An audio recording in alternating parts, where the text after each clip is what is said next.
आइए भक्तों, आज सुनते हैं कृष्ण जन्माष्टमी संपूर्ण व्रत कथा। तो एक बार बोलिए प्रेम से श्री कृष्ण भगवान की जय। वासुदेव श्री कृष्ण की जय। देवकी माता की जय।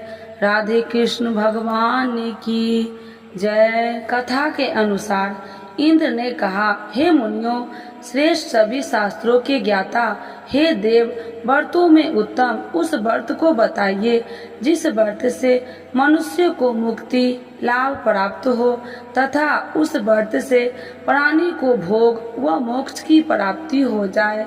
इंद्र की बात को सुनकर नारद जी ने कहा, त्रेता युग के अंत में और द्वापर युग के प्रारंभ में समय के इन आदि कर्म को करने वाला कंस नाम का एक अत्यंत पापी दैत्य हुआ करता था। उस दुष्ट व दुर्वाचारी कंस की देवकी नाम की एक सुंदर बहन थी। देवकी के गर्भ से उत्पन्न 8वां पुत्र कंस का वध करेगा। नारद जी की बातें सुनकर इंद्र ने कहा, उस दुर्वाचारी कंस की कथा का विस्तार पूर्वक वर्णन कीजिए। क्या यह संभव है कि देवकी के गर्भ से उत्पन्न 8वां पुत्र अपने मामा कंस की हत्या करेगा? इंद्र की संदेह भरी बातें को सुनकर नारद जी ने कहा, हे आदित्य पुत्र इंद्र, एक समय की बात है, उस दुष्ट कंस ने एक ज्योतिषी से पूछा, मेरी मृत्यु किस प्रकार और किसके द्वारा होगी? ज्योतिषी बोले, हे दानवों में श्रेष्ठ कंस वासुदेव की पत्नी देवकी जो वाक्पदु है और आपकी बहन भी है, उसी के गर्भ से उत्पन्न उसका 8वां पुत्र जो कि शत्रुओं को भी पराजित कर इस संसार में कृष्ण के नाम से विख्यात होगा, वही एक समय सूर्योदय काल में आपका वध करेगा। ज्योतिष की बातें को सुनकर कंस ने कहा, देवेज, अब आप यह बताइए कि देवकी का 8वां पुत्र किस मास में किस दिन मेरा वध करेगा? ज्योतिषी बोले, हे महाराज, माघ मास की शुक्ल पक्ष की तिथि को 16 कलाओं से पूर्ण श्री कृष्ण से आपका युद्ध होगा। उसी युद्ध में वे आपका वध करेंगे। इसीलिए हे महाराज, आप अपनी रक्षा यत्न पूर्वक करें। इतना बताने के पश्चात नारद जी ने इंद्र से कहा, ज्योतिषी द्वारा बताए गए एक समय पर ही कंस की मृत्यु कृष्ण के हाथ निसंदेह होगी।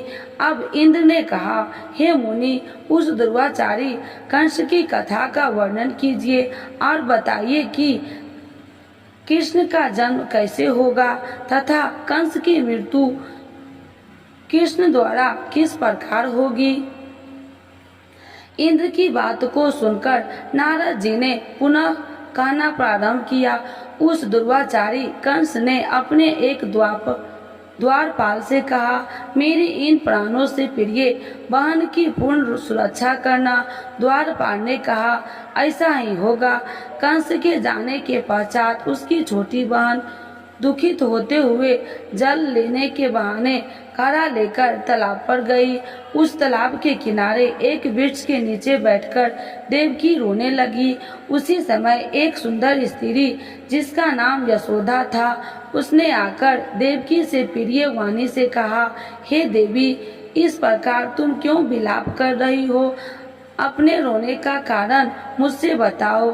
तब दुखी देवकी ने यशोदा से कहा, हे बहन, नीच कर्मों से आसक्त दुर्वाचारी मेरा ज्येष्ठ भ्राता कंस है। उस दुष्ट भ्राता ने मेरे कई पुत्रों का वध कर दिया है।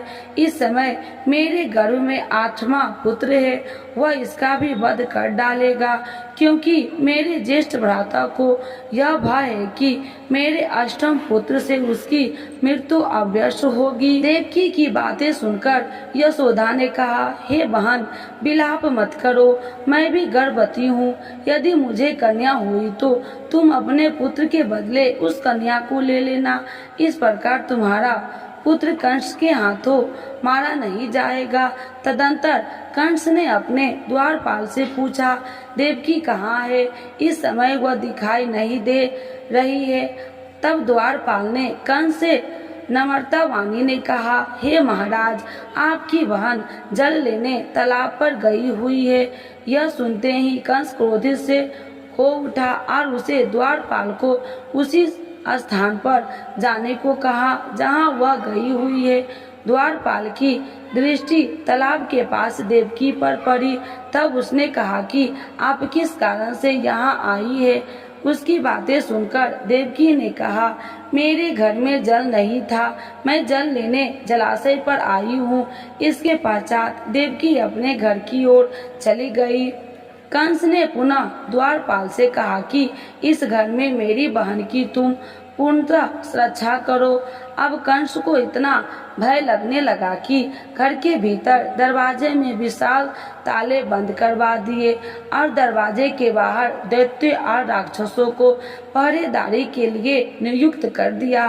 कंस हर प्रकार से अपने प्राणों को बचाने के प्रयास कर रहा था। एक समय सी राशि के सूर्य में आकाश मंडल में जलाधारी मेघों में अपना प्रभुत्व स्थापित किया।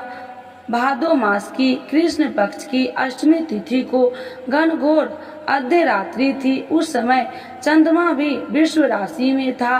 रोहिणी नक्षत्र बुधवार के दिन सौभाग्य योग से संयुक्त चंद्रमा की आधी रात में उदय होने पर आधी रात के अंतर एक घड़ी जब वह जाए तो श्रुति स्मृति पूर्णावक्त फल निसंदेह प्राप्त होता है। इस प्रकार बताते हुए नारद जी ने इंद्र से कहा, ऐसे विजय नामक शुभ मुहूर्त में श्री कृष्ण का जन्म हुआ है और श्री कृष्ण के प्रभाव से ही उसी क्षण वंदीगिरी के दरवाजे स्वयं खुल गए।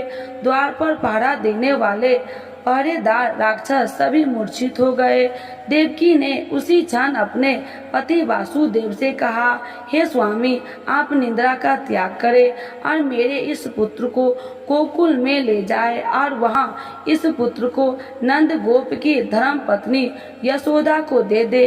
उस समय यमुना जी पूर्ण रूप से बाढ़ग्रस्त थी, किंतु जब वासुदेव जी बालक श्री कृष्ण को सूप में लेकर यमुना जी को पार करने के लिए उतरे, उसी क्षण बालक के चरणों का स्पर्श होते ही यमुना जी अपने पूर्व स्थिर रूप में आ गई।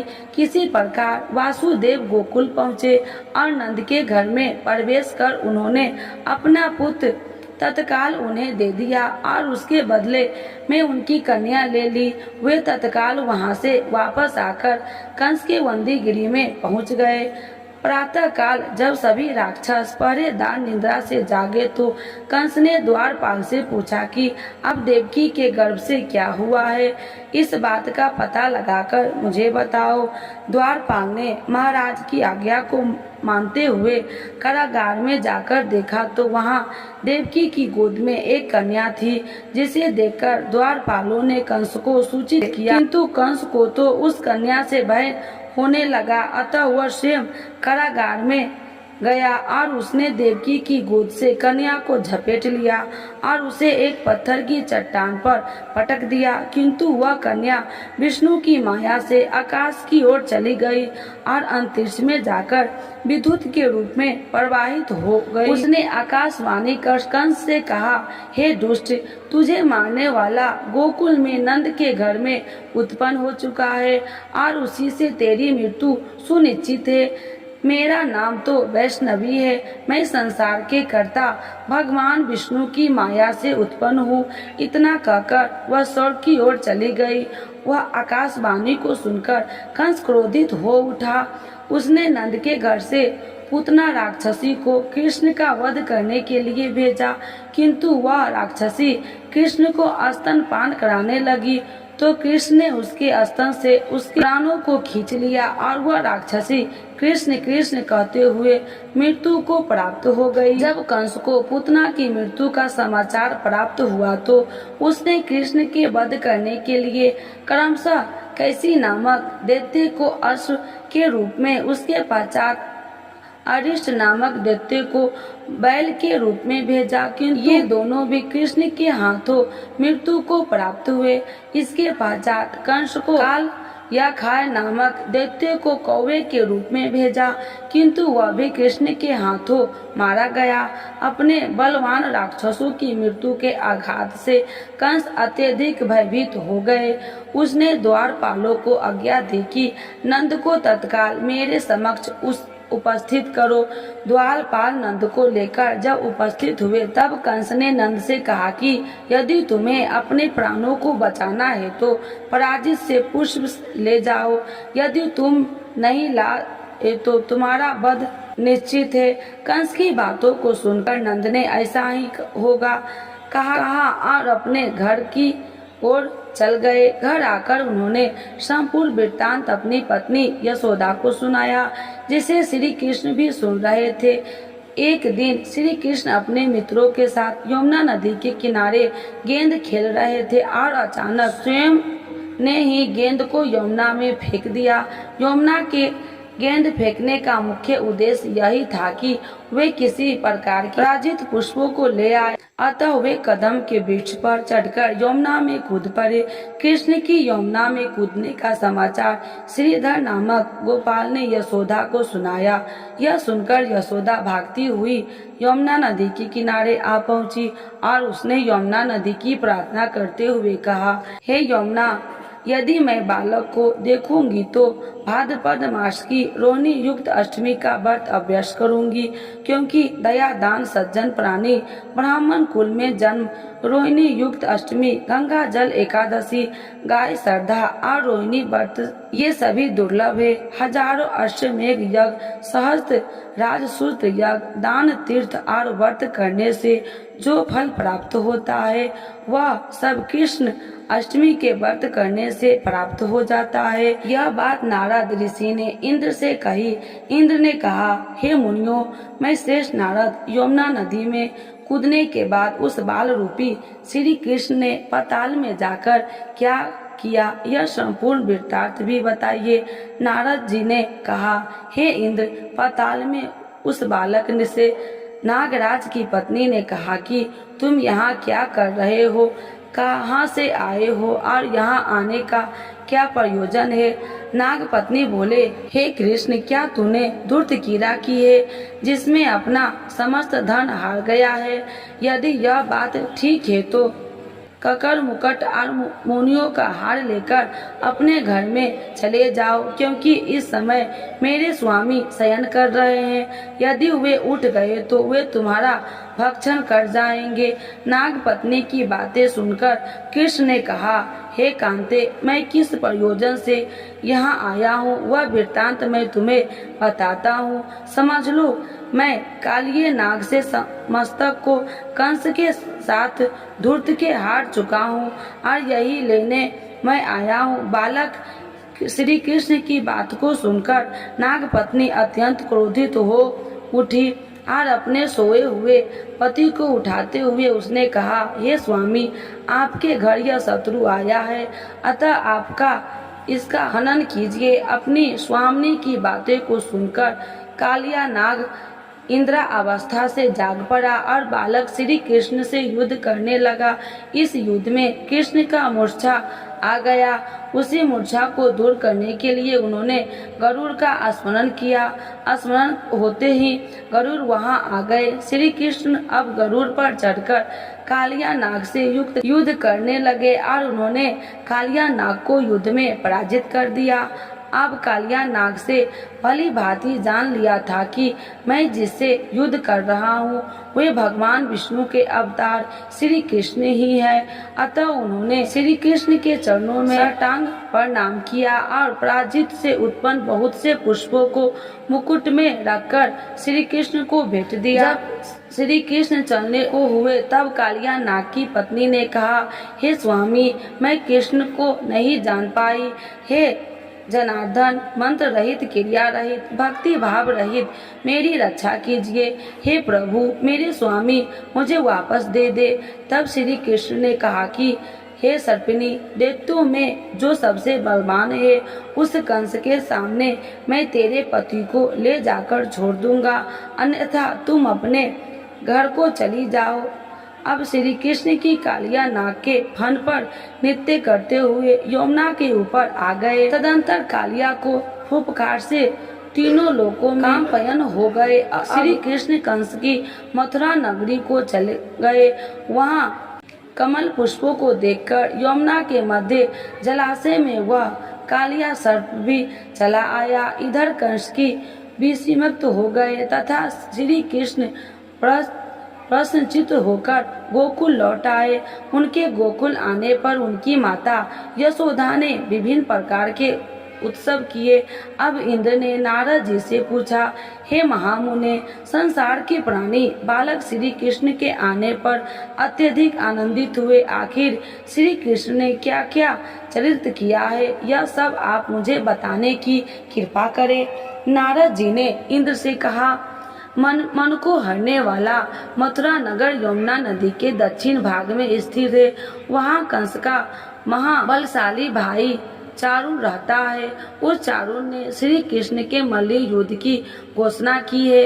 वे हे इंद्र, श्री कृष्ण एवं चारुन का मल्ल युद्ध अत्यंत आश्चर्यजनक था। चारुन की अपेक्षा श्री कृष्ण बाल रूप में थे।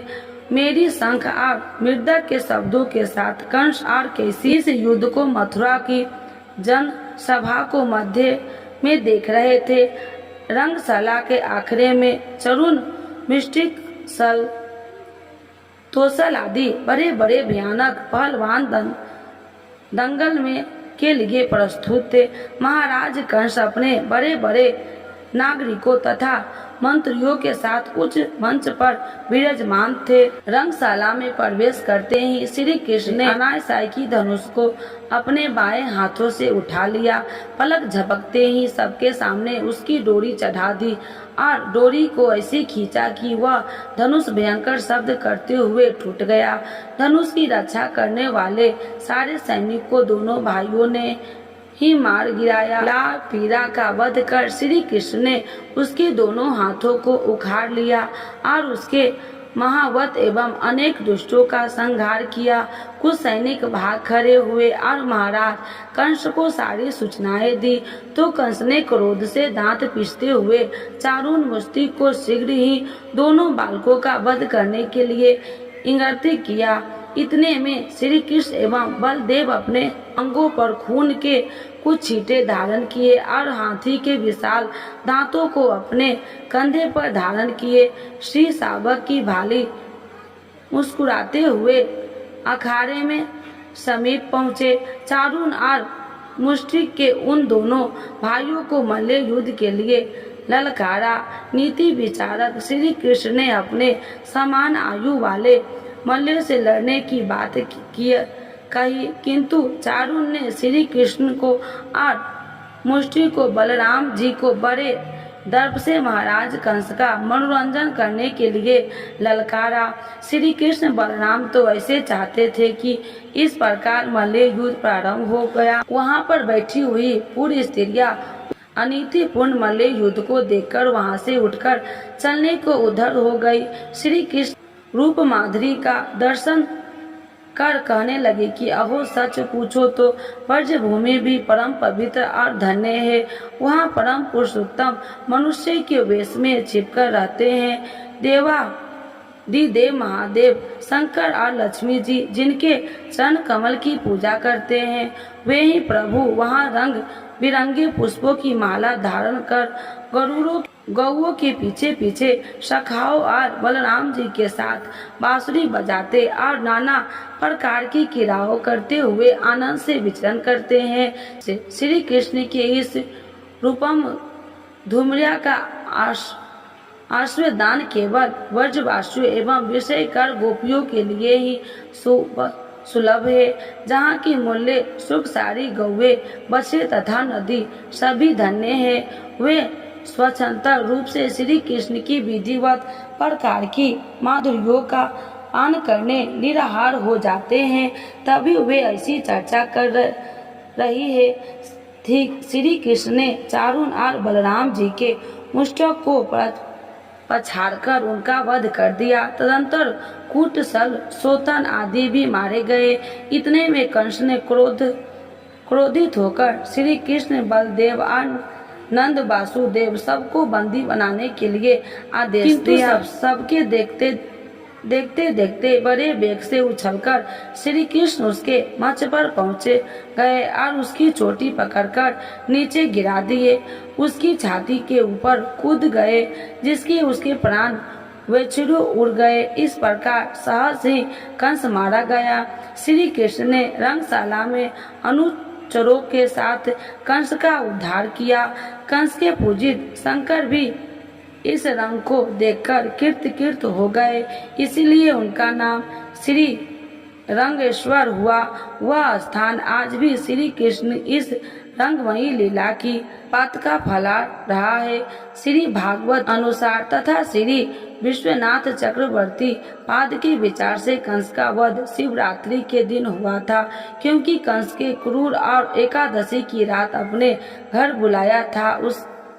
उसने मंत्रणा की थी कि श्री कृष्ण ने अपने पैरों को चारुन के गले में फंसाकर उसका वध कर दिया। चारुन की मृत्यु के पश्चात उसका मल्ल युद्ध कैसी के साथ हुआ। इसी क्षण श्री कृष्ण ने गरुड़, बलराम तथा सुदर्शन चक्र का ध्यान किया, जिसके परिणाम स्वरूप बलदेव जी सुदर्शन चक्र लेकर गरुड़ पर आरूढ़ हो गए। उनके आता देख बलराम श्री कृष्ण के सुदर्शन चक्र को उनसे लेकर स्वयं गरुड़ की पीठ पर बैठकर न जाने कितने राक्षसों और दैत्यों का वध कर दिया, कितने को शरीर अंग भंग कर दिया। इस युद्ध में श्री कृष्ण और बलदेव ने असंख्य दैत्यों का वध किया। बलराम जी ने अपने आयुध शस्त्र हल से और श्री कृष्ण सुदर्शन चक्र से माघ मास की शुक्ल पक्ष की 7वीं को विशाल दैत्य के समूह को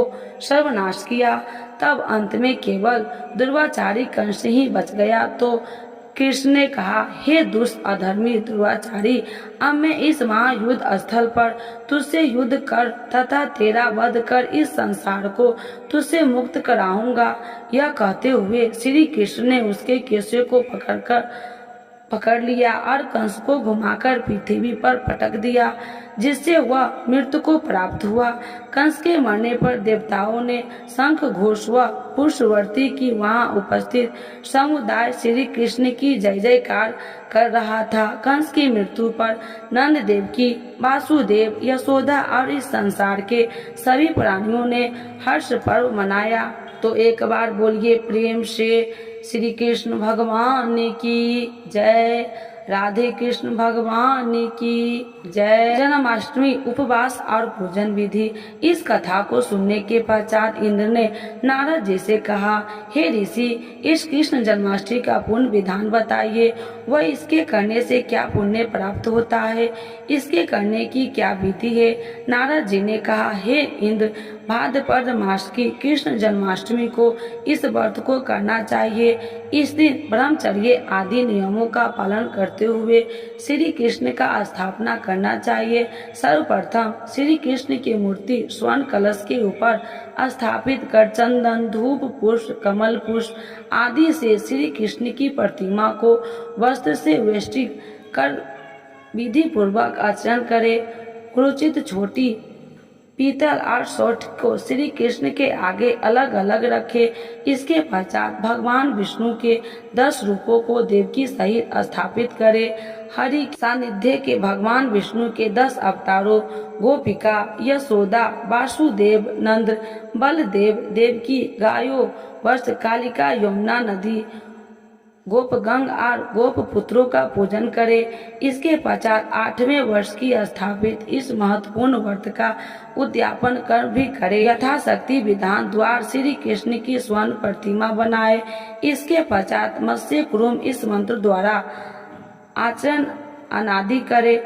आचार्य ब्रह्मा तथा 8 ऋषित्व को वैदिक रीति से वर्णन करे। प्रतिदिन ब्राह्मणों को दक्षिणा और भोजन देकर प्रसन्न करे। श्री कृष्ण जन्माष्टमी के पूजन विधि।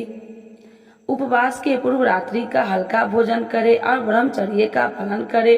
उपवास के दिन प्रातःकाल स्नान आदि नित्य कर्मों से नियुक्त हो जाए। पश्चात सूर्य को सोम, यम, कमल, संधि, भूल पर्व दिक्पदी भूमि आकाश खेचर अमर और ब्रह्मादि को नमस्कार कर पूर्व उत्तर मुख बैठे।